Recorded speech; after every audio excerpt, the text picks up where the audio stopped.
Time travel की एक ऐसी घटना जिसमें एक नौजवान लड़का साइंस एक्सपेरिमेंट करते हुए गलती से एक ऐसे पोर्टल को खोल देता है जो उसे समय में टाइम ट्रेवल करवा सकता था। लेकिन टाइम मशीन बनाते समय उससे एक गलती हो जाती है जिसकी वजह से उसे जेल जाना पड़ता है। लेकिन उसने हार नहीं मानी, वो टाइम मशीन बनाने में लगा रहा।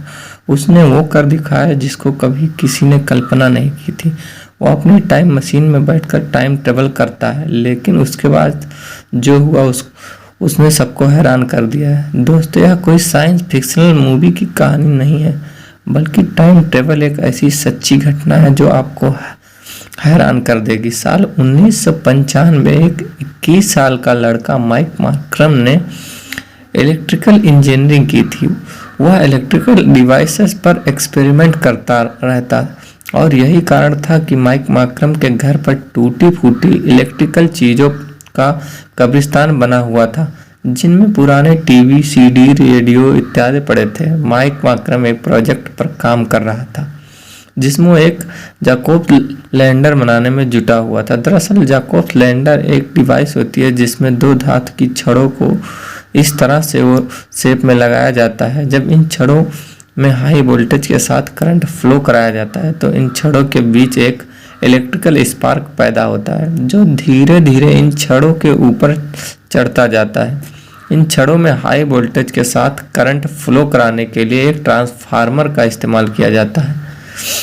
एक स्टेप ट्रांसफार्मर की मदद से कम वोल्टेज को हाई वोल्टेज में कन्वर्ट किया जाता है। जाकोब लैंडर में आर्क बनाने के लिए छड़ों के आसपास की हवा गर्म होनी चाहिए जिससे वो हवा में रेजिस्टेंस कम हो जाए और यह आर्क अच्छे से बनने लगे। इस एक्सपेरिमेंट में माइक मार्करम ने पुराने बड़े सीडी प्लेयर से लेजर लाइट निकाली। उस लेजर लाइट को दोनों छड़ों के आसपास डाला। उस लेजर लाइट की वजह से छड़ों के आसपास की हवा गर्म हो गई। दोनों छड़ों के बीच इलेक्ट्रिकल आर्क बनने लगा। इलेक्ट्रिकल आर्क की वजह से हवा आयनाइज्ड गर्म होती जा रही थी जो ऊपर उठती जा रही थी। तभी माइक ने देखा उसके जैकब लैंडर के ऊपर हवा में कुछ डिस्टेंशन पैदा हो जाता है। माइक को कुछ समझ नहीं आ रहा था यह क्या चीज़ है। जो उसकी जांच करने के लिए माइक एक स्क्रू को उस एनर्जी की वाल में फेंकता है।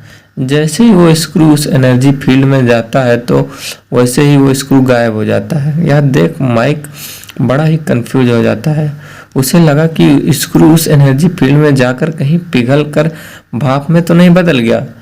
तभी कुछ सेकंड में स्क्रू जमीन पर गिरता है, लेकिन उस एनर्जी फील्ड से कई फीट दूर। उसने एक्सपेरिमेंट को बार बार रिपीट किया, लेकिन हर बार रिजल्ट एक ही जैसा आता रहा। माइक मार्करम ने गलती से एक पोर्टल बना दिया। पहले तो माइक को लगा कि यह पोर्टल चीज़ों को टेलीपोर्ट करता है, लेकिन बाद में उसे रियल लाइफ नहीं बल्कि कुछ सेकंड के लिए टाइम ट्रेवल कर रही है। माइक मार्करम ने कुछ और टेस्ट किए, लेकिन तभी ओवरलोड की वजह से उसका मशीन जल जाता है। लेकिन एक्सपेरिमेंट ने माइक मार्करम के दिमाग को हिलाकर रख दिया था। वह इस चीज को सच में टेस्ट करना चाहता था कि क्या सच में उस पोर्टल के द्वारा टाइम ट्रेवल किया जा सकता है। कुछ और ही था। माइक मार्करम ने इस एक्सपेरिमेंट को फिर से, लेकिन एक बड़े स्केल पर। माइक ने जो एक्सपेरिमेंट किया था वह डिवाइस महज 1 से 5 फीट की थी, लेकिन अब माइक एक 18 फीट की डिवाइस बनाकर उस पर एक्सपेरिमेंट करना चाहता था जिसमें उसे बहुत ज़्यादा रिसोर्सेज की ज़रूरत पड़ने वाली थी। एक बड़ा पोर्टल बनाने के लिए उसे बहुत ज़्यादा पावर की ज़रूरत थी और बड़े बड़े ट्रांसफार्मर्स की ज़रूरत थी जो बहुत ज़्यादा हाई वोल्टेज में इलेक्ट्रिसिटी की सप्लाई दे सके।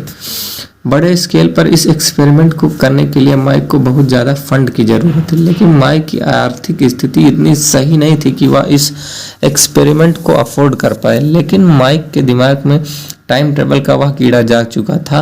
माइक किसी भी हालत में इस एक्सपेरिमेंट को करना चाहता था। एक दिन माइक ने देखा कि उसके घर के पास जो पावर हाउस मौजूद है उसमें कुछ बड़े बड़े ट्रांसफार्मर्स कबाड़े में पड़े हुए हैं जो जंग खा रहे थे, जिनका अभी कोई उपयोग नहीं है। अब माइक के पास पैसे तो थे नहीं वो उन ट्रांसफार्मर्स को खरीद सके, तो उसने उन ट्रांसफार्मर को चोरी करने का प्लान बनाया। उसने अपने दोस्तों की सहायता से गाड़ियों में भरकर उन ट्रांसफार्मर को वहां से उठवा लिया और अब माइक एक बड़ा जगह स्लाइडर बनाने में जुट गया। कुछ ही महीनों में उसकी बड़ी डिवाइस बनकर तैयार हो चुकी थी, लेकिन माइक मार्कम के सामने अभी भी एक समस्या थी। यह उस बड़े मशीन को चलाने के लिए उसको बहुत ज़्यादा इलेक्ट्रिसिटी की ज़रूरत थी, और उसके घर में इतनी इलेक्ट्रिसिटी कहाँ की इतनी बड़ी मशीन को चलाया जा सके।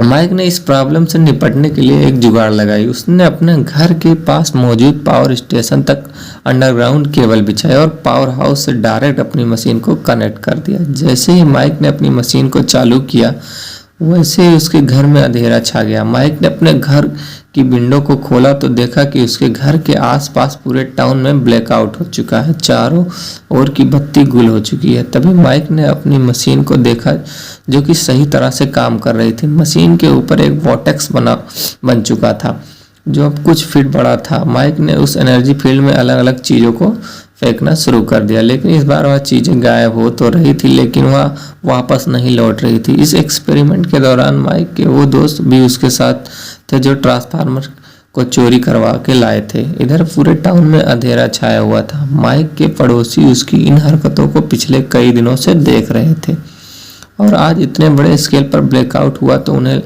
लगा कि इसमें माइक का ही हाथ है, तो उन्होंने माइक मार्कम की शिकायत पुलिस में दर्ज करा दी। इधर माइक अपने घर में अपने दोस्तों के साथ उस पोर्टल में चीज़ों को फेंकने में जुटा हुआ था। तभी माइक का दरवाज़ा नॉक होता है। माइक दरवाज़ा खोलता है तो सामने पुलिस खड़ी थी। पुलिस देखती है कि माइक ने चोरी से 6 कमर्शियल ट्रांसफार्मर को अपने घर में लगा रखा है। पुलिस माइक को हिरासत में ले लेती है और अपने साथ ले जाती है, और माइक का यह एक्सपेरिमेंट अधूरा छूट जाता है। चोरी करने के जुर्म में माइक मार्कम लोगों के बीच फेमस हो चुका था, क्योंकि वह एक टाइम मशीन बना रहा था। जब माइक मार्कम जेल से रिहा होता है तो coast to coast radio show का होस्ट आर्ट बेल माइक को इंटरव्यू के लिए अपने शो पर इनवाइट करता है। उस रेडियो शो में माइक ने बताया कि वह एक टाइम मशीन बनाने में जुटा हुआ है, लेकिन इस प्रोजेक्ट को पूरा करने के लिए उसके पास रिसोर्सेज नहीं है। उस दिन माइक के इस इंटरव्यू को लाखों लोगों ने सुना और बहुत से लोग माइक की मदद करने के लिए आगे आए। कुछ लोगों ने माइक को फाइनेंशियली सपोर्ट किया, तो कुछ लोगों ने अपनी जगह में टाइम मशीन बनाने की इजाज़त दे दी। इस बार माइक ने लोगों की मदद से एक बड़े वेयरहाउस में टाइम मशीन बनाना शुरू कर दिया, और 1 साल तक काम करने के बाद माइक ने एक बड़ी टाइम मशीन बनाकर तैयार कर ली। अब बारी थी इस मशीन को टेस्ट करने की।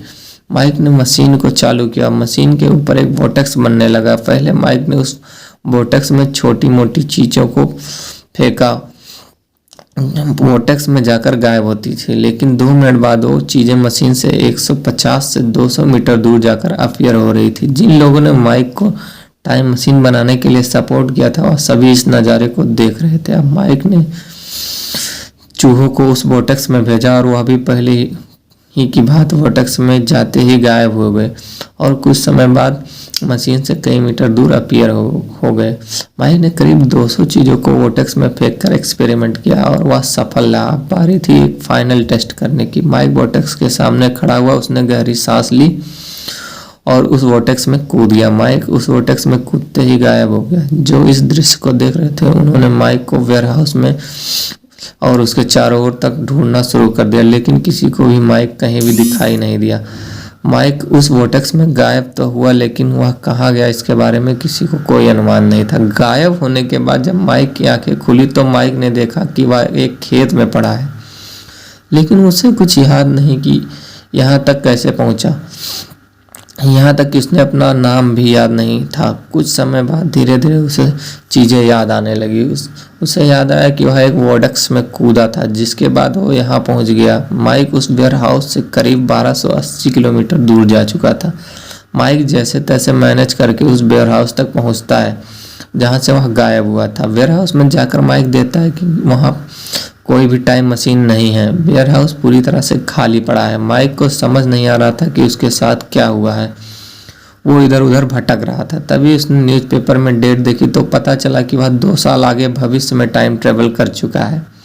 माइक बड़ा ही कंफ्यूज था कि अब क्या किया जाए, तो वो मिस्टर आर्टवेल के पास कोस्ट टू कोस्ट के उसी रेडियो शो में पहुंचा। आर्ट बेल ने माइक से पूछा कि 2 साल पहले तुम गायब होकर कहाँ चले गए थे और इन 2 सालों में तुम कहाँ थे। इस पर माइक बोला, मुझे तो ऐसा लगता है कि मैं गायब होकर महज 203 सेकंड में ही वापस आ गया, लेकिन वापस आने के बाद सब कुछ बदल गया। माइक ने कहा कि वह अपने समय में वापस जाने के लिए फिर से एक टाइम मशीन बनाना चाहता था।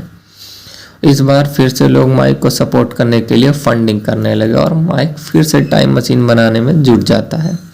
माइक ने कई सारे टेस्ट और एक्सपेरिमेंट के बाद एक फैराडे केज को बनाया जो एक कैप्सूल की तरह था। इस बार माइक इस कैप्सूल में बैठकर उस पोर्टल में जाना चाहता था जिससे वह अपने साथ इस कैप्सूल में और चीज़ें ले जा सके और यह कैप्सूल टाइम ट्रेवल के दौरान उन चीज़ों को सुरक्षित रख सके। फाइनली माइक एक बार फिर से टाइम ट्रेवल करने के लिए तैयार था। उसने अपने साथ उस एक्सपेरिमेंट के कुछ फोटोग्राफ्स रखे, डॉक्यूमेंट रखे और अपना सेलफोन रखा और उस कैप्सूल ट्यूब में बैठकर उस पोर्टल में प्रवेश कर गया और उसमें प्रवेश करते ही माइक गायब हो गया। गायब होने के बाद माइक कहाँ गया किसी को नहीं पता और यह आज तक नहीं पता चल पाया कि माइक कहाँ है। आज भी लोग इस रहस्य में उलझे हुए हैं कि माइक उस दिन गायब होकर आखिर कहाँ चला गया।